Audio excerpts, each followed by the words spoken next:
గంజాయి ఇవన్నీ బంద్ చేసుకోవాలి. ఇదిగో నువ్వు గంజాయి నువ్వు చూసినావా నేను తాగుడు?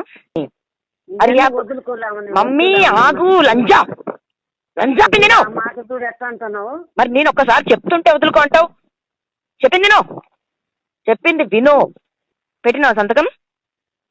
ఏంటి వీళ్ళేం అసలు ఈరోజు ఇప్పుడు అడిగింది ఫోన్ చేసి, అందుకే వచ్చినారంట సంతకం కోసం. ఏమో మరి నిన్ను ఇదిగో నువ్వు ఆగు, నువ్వు ఈ రీతులు చెప్పక నాకు అని చెప్పినా.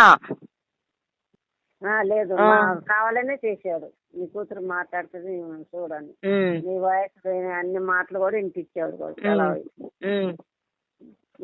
షరీఫ్ కి ఫోన్ చేసి ఇప్పుడు నువ్వు తెలివిగా, షరీఫ్ పోలీసులు వచ్చారు మా ఇంటికి, ఇప్పుడు నేను చింటూతో మాట్లాడిపిస్తా. చింటూ అంటే మన ఇంట్లో ఉన్న మనిషి.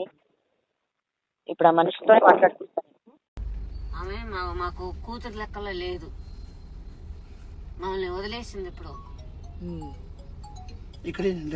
పక్కన. హలో సంగమేశ్,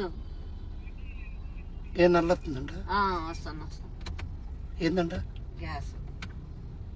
ఇచ్చినప్పుడు మా కష్టాలు ఏంటో మేము పడతాం. అర్థమైందా? ఇప్పుడు షాప్ బంద్ చేసుకుని కొత్త డబ్బులు పాత డబ్బులు కానించి 30 లక్షలు ఇచ్చాను. ఎప్పుడు చూడు ఎక్కడ చూడు డబ్బులు డబ్బులు డబ్బులు డబ్బులు బ్లాక్ మెయిల్ చేయటం మమ్మల్ని కూడా.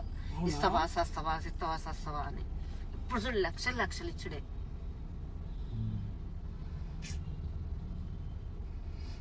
హలో, ఏమైంది? కేసు ఫైల్ అవుతుంది. నువ్వు ఎక్కడున్నావు? స్టేషన్ లో. ఫోన్ చేస్తే ఎత్తావు మరి? ఫోన్ చేసి నేను ఫోన్ చేస్తే ఎత్తావు. ఏమైందా ఏందా అని నిన్న చేసిన ఇవాళ.